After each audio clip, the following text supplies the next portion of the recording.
This is a quick screencast showing using AnyDesk, which is a virtual network connection, how to connect to the NMR instrument for ASU Online CHM Lab project number 3 for collecting NMR data in a remote fashion. So here you're looking at the AnyDesk open terminal, and we have the aliases to several instruments that we've used in CHM343, the acoustic interferometer, the differential scanning calorimetry, protein NMR.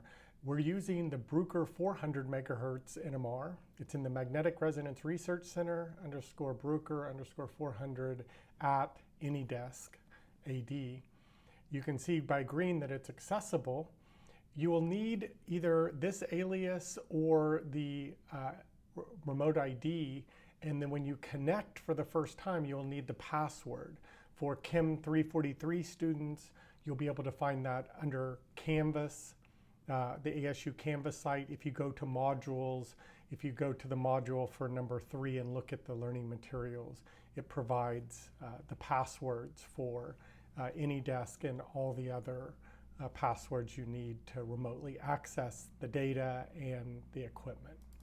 Mine already has that entered, so it takes us directly to the instrument. This is the way it is meant to be set up when it's ready to be run by 343 students. However, it's worth saying that, sometimes it'll be logged out of the account. Sometimes some of these things will be closed and you'll have to reopen them. This is a standard Windows machine. We're in the CHM343 user with the password that is the same as logging on with AnyDesk. We don't have much here on the thing, but TopSpin is Bruker's NMR analysis software, and the data gets put into TopSpin. Icon NMR is the automation system. That's why it's typically up. We're logging in through AnyDesk. OBS is what we're using to have live views of the instrument and the associated samples. And then I have a Chrome window open and a notepad. The Chrome window has the CHM343 Google Drive open, and it's logged into the ASU CHM343 Google account. And then the place in on biopchem.education where we're going through the experimental remote for project number 3. But again, sometimes these will be closed by students, etc. So it should be, open with like this. However, it's nice to be able to do that yourself.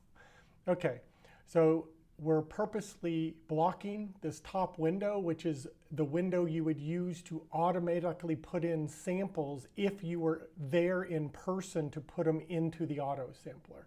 So it's how, for example, looking into the lab, this 500 MHz runs. You go over, you enter data into this top window, you hit add, and you go and put it in the auto sampler. I'm hiding that top window with these live views. We're going to enter the data directly in the second panel here, this experimental table, and we already have the samples put into them. We can see them here. This is sample 1. You can read 2, 3, 4, and we have up through sample 9. What are they? Well, there's 2 places you can look. If you look at onto biopchem, under AnyDesk, there's a Google sheet that says what the samples are for this semester. So here they are. Sample in position number 1 is a 3 millimeter tube with this weight with acetone as its solvent. It's acetylacetone, and it gives some specifics. That one you can see is stopped. It's already been run. We're going to start something in experiment number 2. That is in acetonitrile, and here's the specifics of it. So the other place that's often is we keep a window here open with some of those details as well.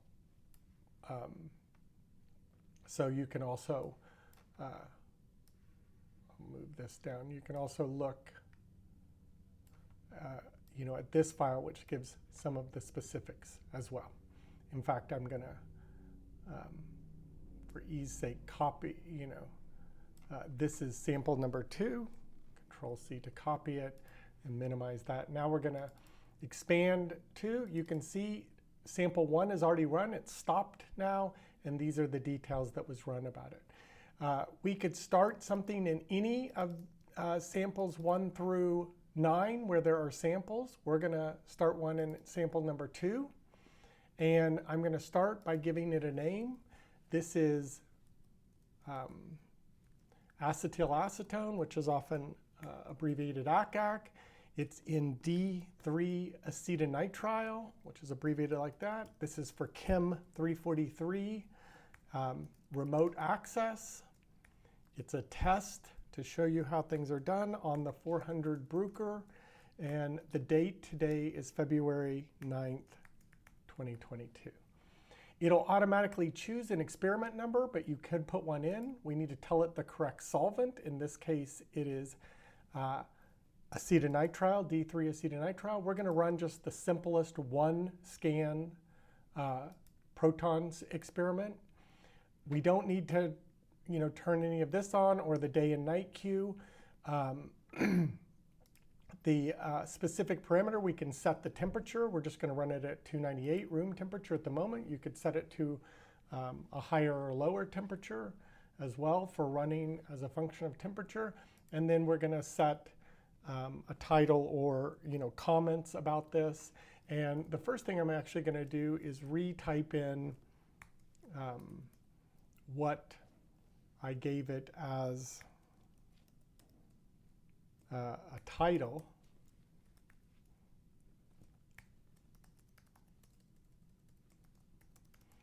And this helps sometimes when you're just copying and pasting stuff.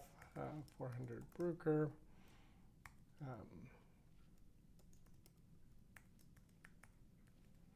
And then I'm going to also copy all of the kind of details from this list that I provided. So this is just gives a lot of details, very explicit details kind of about the sample for when you look at this data later, that you have a lot of the specifics all in one place, all where the data is saved.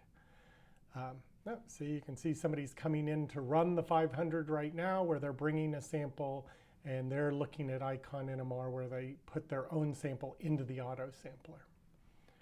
Okay, so we set that as a title. Now we have everything. We've entered what we're going to call, what the name of the data is going to be. We've told it what solvent it's in, what experiment we want to run, that we want to run a proton. We could have done a kinetic or more scan proton or a carbon in a proton experiment. We've told it the temperature. If by default it does room temperature 298.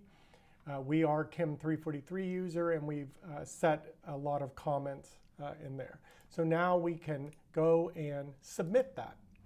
And when we do, you'll even see nothing was running at the time. If there was something, it would add it to the queue. Nothing was running, so it moves to sample number 2. It puts that into the magnet. So we can see that in real time. We can also tell over here in the first panel that it's now at sample number 2. And we saw it move that directly into the instrument there, just like this person is doing manually. So now it has put that in there, and we can come down here to this, what's going on in the instrument, and you can see it now loaded sample number 2. It's going to do an automatic tune and match, which is ATM. It's going to lock, shim, it's going to acquire the data and process it. So as it does each of those, it'll check them off. We could come here now and go ahead and set up something in experiment 3. We could set up another experiment in experiment 2, for example, by going here and saying add. And if you go ahead and submit that, it will add that to the queue. And when it finishes the run it's currently on, it will just continue on in the queue. And you can tell what is being run by things that have already done are red, things that are running are green. If you add things to the queue, it'll be yellow. So you can queue up a bunch of, log in, queue up a bunch of experiments, and come back when the data is done. One last thing, which is once the data is done, it'll be here in Topspin. It's being saved under Bruker 400.